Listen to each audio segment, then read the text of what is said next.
पांचवें राउंड का परिणाम यहां पर सामने आ चुका है, जिसमें मनेंद्रगढ़ से गोंडवाना गणतंत्र पार्टी बहुत ही पीछे चल रही है। इस वक्त गुरुज लाल नेटी यहां गोंडवाना गणतंत्र पार्टी के खेमे में एक बहुत भीड़ के बीच बैठे हुए हैं। उनसे बात करेंगे और जानेंगे कि आखिर इतने पीछे होने का क्या कारण है। क्योंकि प्रत्याशी और उनके जो साथ जो समर्थक थे, जो उनके पार्टी के जो लोग थे, उनके बीच जो मनोबल दिखाई दे रहा था, जो आत्मविश्वास दिखाई दे रहा था, वो ये था कि जो वोट परिणाम पिछली बार आए थे उससे कहीं बढ़कर इस बार वोट परिणाम आएंगे।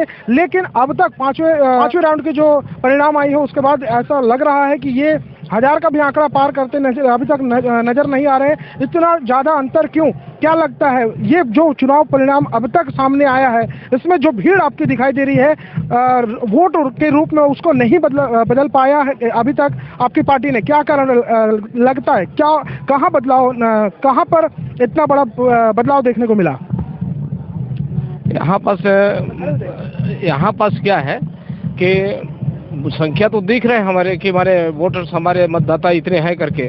रहा सवाल कि हम लोग पीछे इसलिए हैं कि चुनाव प्रचार प्रसार में थोड़ा हमें कमी महसूस। दूसरी बात यह है कि हमें लास्ट में जो टिकट जो प्रदाय हुआ हमारे प्रत्याशी को, उससे हम लोग पीछे मार खा रहे हैं। लेकिन गोंडवाना का एक अलग ही शुरू से रहा है कि जो उनके कैडर वोट होते हैं उतने तो पड़ते ही हैं। पांचवें राउंड तक अगर कैडर वोट भी सामने नहीं आ पा रहे हैं, अब तक मात्र 1000 का ही आंकड़ा छू पाई है।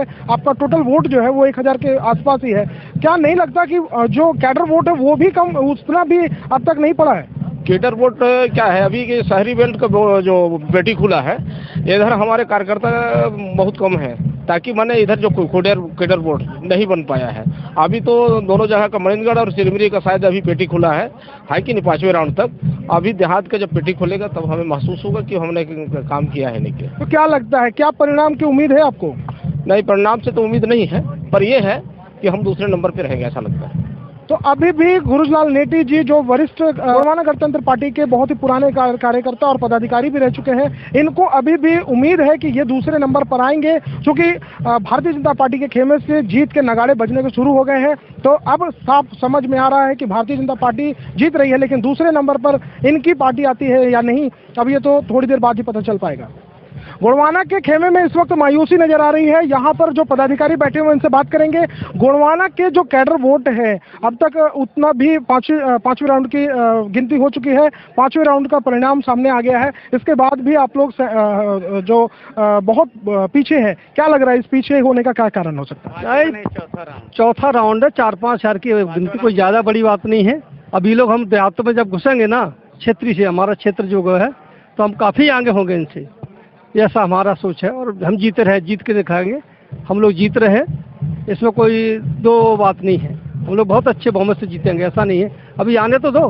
गांव देहात जो हमारा है, जहां हमारा एक ठप्पा वोट है, वो अभी खुला कहाँ है? वो खुलने दे, खुलेगा, देखना आप। हम लोग तो जब शहरी क्षेत्रों से ही आप पीछे हैं, तो ग्रामीण क्षेत्रों पर आप इसका शहरी क्षेत्रों में हम लोग इसलिए पीछे हैं कि वहाँ कांग्रेस बीजेपी के बहुत आगे से इतने 75 साल से रह रहे हैं, और हमारा गोंडवाना जो है देहातों में ज्यादा है। देहात में जब हम पहुंचेंगे तो उनसे आगे बहुत आगे होंगे। क्या देहात ग्रामीण क्षेत्रों के वोट से जीत हो सकती है? बिल्कुल जीत हो सकती है, क्यों नहीं होगी? जब हमारे इकट्ठे के 2-3 हजार वोट के गाँव में, तो कैसे नहीं जीतेंगे हम लोग? अभी भी इनको जीत का उम्मीद है। देखना होगा कि अब थोड़ी देर बाद का परिणाम क्या होता है, ये तो आने वाला समय ही बताएगा। पांचवें राउंड की जो गिनती हो चुकी है, उसके बाद आगे क्या होता है अब ये देखने वाली बात होगी।